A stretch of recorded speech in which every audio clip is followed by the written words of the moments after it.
So Gavin Newsom went down to Texas and he gave a hell of a speech, and I was really glad to see it. I was glad to see a Democrat get out there and get ahead of the messaging, because, folks, that's what we have got to do. I know it's still early, so we're not for sure if Gavin Newsom is going to be our nominee. I mean, it definitely kind of looks that way at the moment. He's kind of leading the pack. But it's still early. I'm not saying whether or not he should be the nominee, but I definitely know what needs to be happening.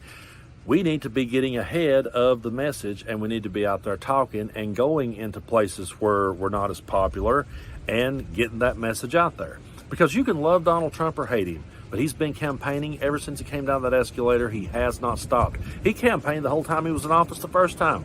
Then he campaigned all through Joe Biden's presidency, and he's still doing it. And I know we could look over at him and say, well, he's lying, he's full of shit. That's obvious. And when he goes out and dresses up like a fry cook or dresses up like a garbage man, we say, well, look at him cosplaying. He's never worked an honest day in his life. But to his followers, they think, oh, at least he's talking to us. And to the apolitical people who don't really pay attention to politics, they see him doing that theater. That's all they see, because they never see a Democrat out talking. So they just go with it because, well, it was in their face. So we need to get out there. We need to get the message in people's faces. And I applaud Gavin Newsom for doing that. And I also applaud him for pointing out that Donald Trump is a very unpopular president. I think we need to say that every chance we get. Take a look at this clip. You guys have awakened up our immune system. We're dealing with an invasive species by the name of Donald Trump.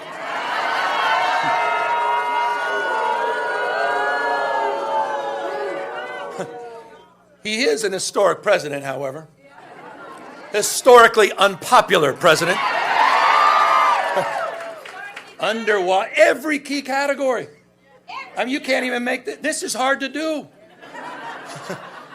On every issue, on the economy, on tariffs, on immigration, on health care. Historically unpopular president. And he knows it. And he knows it. Why else? Why else did he make that call to your governor?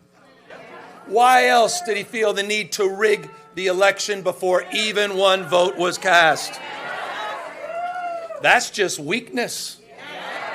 Weakness masquerading as strength. That's Donald Trump. And he had a very bad night on Tuesday.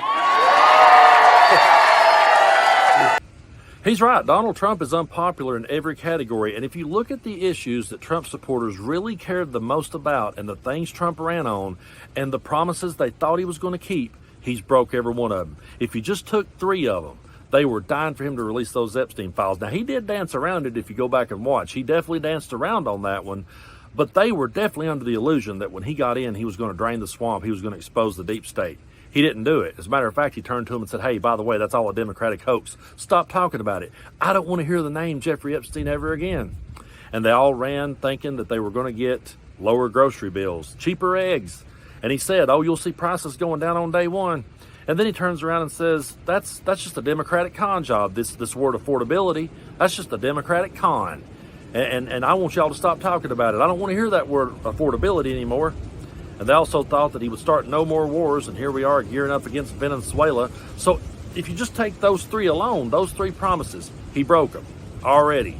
And they're sitting there trying to figure out how to spin it. And it's pretty sad to sit and watch them attempt to spin it. And what's even more sad to me is watching Donald Trump and his administration, or I prefer to call him a regime, to watch this regime just go back and try to unravel all the progress that was made. And that's what Gavin Newsom talks about in this next clip.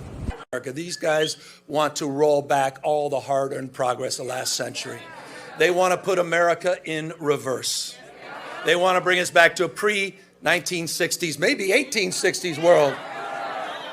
And you're seeing it not just on voting rights. You're seeing it on civil rights. You're seeing it on women's rights. You're seeing it on LGBTQ rights. We're experiencing it in real time. They're censoring historic facts. They're rewriting history.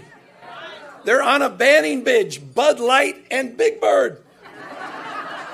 Yeah, let's quit saying that they're trying to drag us back to the 1960s, because trust me, they're wanting to go back way further than that. It's definitely the 1860s they want to go back to, and they also want to go back to a place where, in their minds, the Confederacy would have won. That's pretty much where they want it to be, and that's pretty much what they're trying to install. If you really go back and look at the Confederacy and look at what they're trying to put in place now, that's pretty much it. because they are trying to do away with historical facts. They're trying to completely rewrite the whole history book and rewrite the narrative completely. And there's going to be a generation of children. I always go back to this point. There's going to be kids growing up. I think back to myself, okay? And I'm sure it's happened to all of us on some level, but I think back to myself growing up, talking politics with my grandpa. And yeah, I mean, I thought that was politics of the day back in the 80s and 90s. I thought that's how it was supposed to be. Now, there might be an old dude somewhere from another point in time going, man, that ain't how it was supposed to be. That's not what was supposed to be happening. But kids grow up in different generations, and they come to the polls to vote, and they're excited about it when they get there. And all of a sudden you look around and go, how the hell did they vote for that shit? Well, because they grew up in a world where it was normalized. They grew up in a world where they thought it was okay. They had parents telling them it was okay. They had parents that was demonizing the other side. So I really think, again, that's why it's so important that people like Gavin Newsom and more people needs to get out, get ahead of the messaging, make sure people are hearing what you're saying loud and clear, because we've got a lot of work in front of us, folks. We've got a lot of restoring to do. And check out this last clip of Newsom. And so as we enter, I'll close, on 2026, the 250th anniversary of our founding fathers. Let's restore not just hope and optimism, but let's also stand up as we take back the house. Let's stand up. Let's stand up to those that have been humiliated, those that feel bullied, those that are afraid and scared. Let's stand up for those that have given up, and let's give them hope. Let's stand up for the rule of law. Let's stand up for a system of checks and balances, and let's stand up for our democracy, for all of us. Thank you, Texas. Thank you, Harris County Dems. Thank you, guys. You know, I blame the mainstream media, and I also blame the churches for normalizing Donald Trump's behavior and normalizing the bully. And it's really crazy to me that we're headed into Christmas. We're headed into the day where they're going to celebrate the birth of Jesus Christ, a man who fed the hungry, and yet they vote for a guy who takes food away from the hungry and then has parties at Mar-a-Lago. And we saw the Argentine president end up doing the Trump dance because he got a $40 billion bailout. Let me know if you see an American farmer doing that same dance. Let me know if you see a single mom somewhere doing that same dance, because that ain't happening. The people that voted for Donald Trump thinking he was going to make their lives better and thinking that he was actually listening to them is the one suffering the most. And I'm sure they were standing out there watching him going, yep, he's speaking to me, and I can't wait for him to get in there. And now they're starting to wake up and realize, hey, everything he ever said to me was bullshit. Everything he ever said to me was a lie. He never had no intention of fixing any of this. So as we go forward, we got a lot of work to do to repair this. And I don't know that we will in our lifetime. I really don't. I'm just going to be brutally honest with you.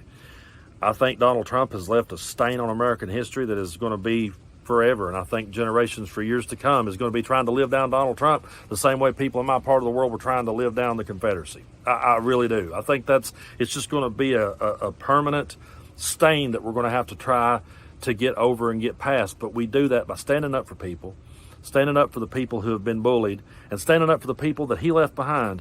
What I think a lot of his followers don't realize as we sit here and talk every day, I think a lot of his followers don't realize that really we're going to bat for them too. They don't understand that it's not about us winning a political argument. It's about us bettering this country and restoring it to some sense of decency. We're always going to be arguing politics. It'll be argued as long as time lasts. If there's reincarnation, you're going to come back in another world and you'll be arguing politics in that one too. That's always going to happen.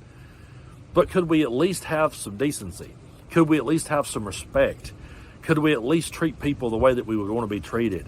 Could we at least, if we're going to watch WWE theater, just watch WWE. Just watch that. If that's what you want to see, if you want to see that type of rhetoric, you want to be somebody, you want to see the villain be an asshole to the babyface, they do it. You can go watch it. You can pull up episodes of Better Call Saul, and you can watch one of the greatest shows ever about a con man. Watch the show. Just enjoy the show, but don't put it in the government. Don't put Saul Goodman as the president. He's one of my favorite characters. Shout out to Bob Odenkirk, one of my favorite actors. Freaking love the show. Huge fan. But that's where I want it to stay. I want it right there. I don't want it in my government. So let's stand up for people. Let's put the work in. And like Gavin Newsom, let's get out there and get ahead of the messaging. Because for far too long, we've let them control the narrative. And somebody has got to be out there giving the opposite point of view. Or otherwise, they're just going to keep falling for Trump as a fry cook.